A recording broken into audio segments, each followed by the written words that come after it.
At first, the idea of not complaining for 30 days seems simple. You tell yourself, I'm a positive person. How hard could this be? But as soon as you start, you realize just how deeply complaining is embedded in your daily life. It's not just the obvious rants about bad weather or slow traffic. It's the subtle sigh when your coffee isn't as hot as you'd like, the internal frustration when someone texts too slowly, the grumbles about work, about people, about life itself. Complaining isn't just something you do. It's something you've been conditioned to use as a release, as a way to connect with others, as a reflex. But something incredible happens when you quit. It's not just about eliminating negativity. It's about reprogramming your mind. The next 30 days will challenge you in ways you never expected. And if you make it through, you'll come out the other side transformed. Day 1 to 3, the shock of awareness. The first thing that happens when you stop complaining is that you realize just how often you do it. Within the first few hours, you catch yourself constantly. You complain in your head. You complain out loud. You even start a complaint and stop mid-sentence, shocked at how naturally it wanted to escape your lips. You become hyper-aware of your words, your thoughts, and your emotions. This is uncomfortable. It feels as if something has been taken away from you, like you've lost an outlet. Complaining has been a pressure valve, a way to vent frustration. And without it, the emotions just sit inside you, bubbling up. By day 3, frustration builds. You're restless and irritated. Not complaining doesn't mean life is suddenly perfect. People are still rude, traffic still exists, work is still stressful. But now, instead of complaining about it, you have to just sit with it. It's a test of patience, a test of discipline. Day 4 to 7, the first shift. As the first week progresses, something strange happens.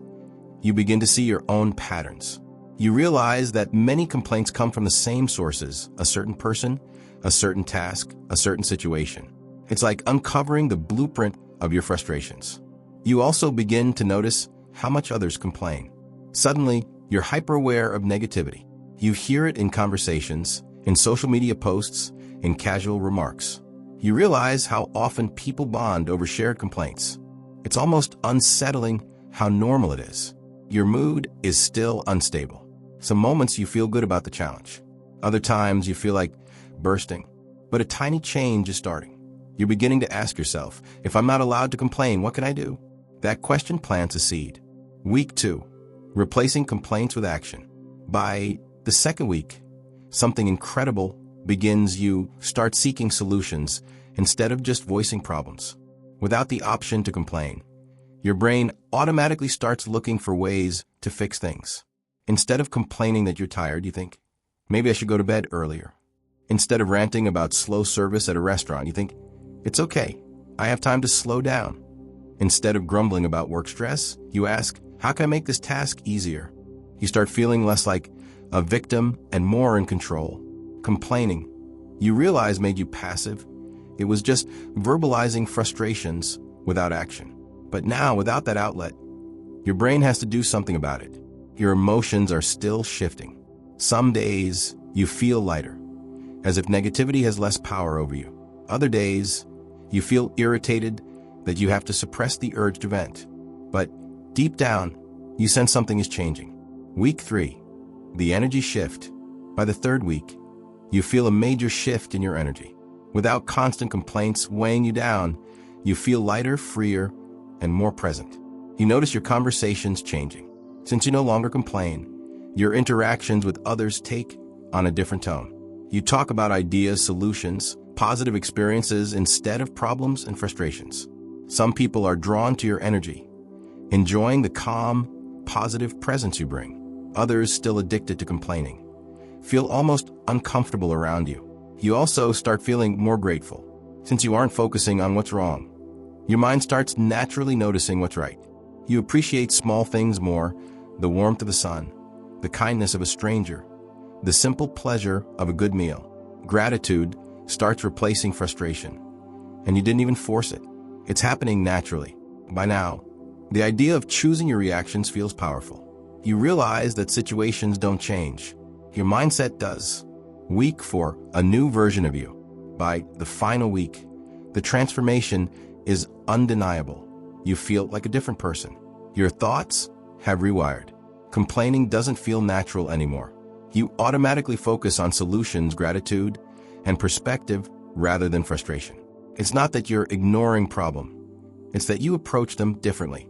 Your stress levels are dramatically lower.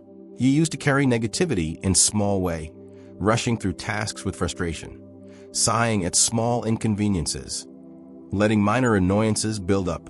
But now, you let things go. You breathe through difficulties instead of reacting to them. Your relationships improve drastically, since you aren't feeding negativity into conversations. Your interactions become more uplifting. People start noticing your energy. It's calmer, more grounded, more intentional. Some even start matching your tone, realizing that they don't need to complain either. Most importantly, you feel empowered. You have proven to yourself that you can control your mindset, that you don't have to be a slave to negativity, that life is more enjoyable when you focus on what's good instead of what's wrong. Beyond 30 days, the lasting impact.